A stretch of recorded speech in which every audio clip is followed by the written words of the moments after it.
20 years, her days of handling cargo were surely over. Marine archaeologist and maritime historian Peter Throckmorton had noticed the vessel years earlier when she was still trading in the Aegean under the name Christophoros. In her he saw not the battered hull of an obsolete cargo vessel, but the distinctive lines of a 19th century sailing ship. And so the skipper said, well, come and have a cup of coffee. So he takes me on board, and we go down the saloon, we go down this incredible hatch, and where the mast went through the saloon was a brass plate that said Alexander Hall's Aberdeen, job number 294, 1877. With a bit of research, he learned that Christophoros was first built as Elissa in Aberdeen, Scotland, by the distinguished shipyard of Alexander Hall and Company. The British merchant Henry Fowler Watt had commissioned Elissa and named the vessel after his niece. For the 20 years Watt owned Elissa, she sailed the world's oceans in his service, trading as far off as Asia, with most of her trade between the British Isles and the Americas. Twice during her long career, she called on the bustling Gulf Coast port of Galveston. December 27, 1883. Bananas for sale. The British bark Elissa having just arrived from Tampico with a small cargo of choice bananas. The same will be sold at Labradee Wharf this day, and lots to suit the purchaser. Call early and secure a bargain. Watt owned Elissa in an era when sailing ships were rapidly giving way to steam power. With profits eroding, he sold Elissa to Norwegians, who changed her name to Fjell, and sailed her for 14 years in her full square rig glory. After 1918, her character began to change. An engine was installed, and with each successive owner, her sailing rig was reduced. By 1959, when she was sold to Greek owners, her days of sail were but a memory, her masts used only for handling cargo, and her graceful clipper bow had been snubbed. In the final chapter of her trading days, Elissa was smuggling cigarettes between Italy and Yugoslavia under the name Akaios.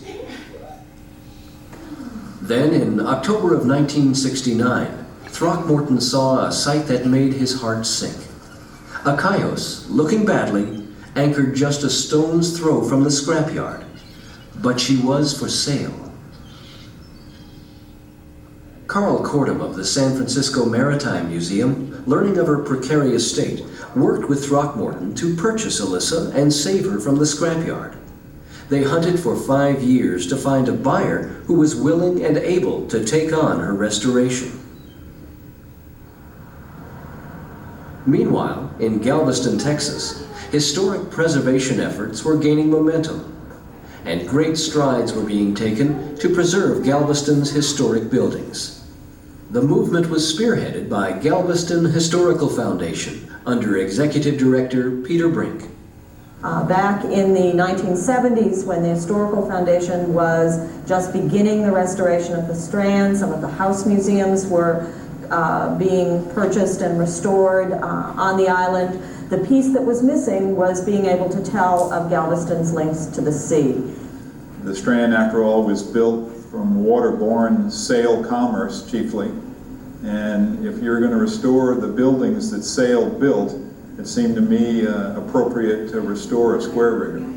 While visiting Peter Brink, restaurateur Paulie Guido had a chance meeting with Brink's friend Michael Kramer from New York City's South Street Seaport Museum. And we had a beer and talked about square rig sailing ships, and I'd always believed that Galveston needed a replica of Jean Lafitte's pirate ship. Michael Kramer said, "You'll have eternity to build replicas. You need to salvage and save a square rigger while there's still some available." Guido, Brink, and the Historical Foundation pursued this notion, but insisted that any such ship have historic ties to Galveston. Elissa, having called twice on Galveston in her days of sail, filled that order. So, with dreams of billowing canvas and a good deal of blissful ignorance, Galveston Historical Foundation purchased Elissa in 1974 for $40,000. In the summer of 1977, Michael Kramer and Walter Ribka, also of the South Street Seaport Museum, led a team of volunteers to Greece to begin restoration. In October of 1977, 1 century to the month after Elissa was launched from her Scottish birthplace, she was hauled out of the water to begin the process of saving her for generations to come.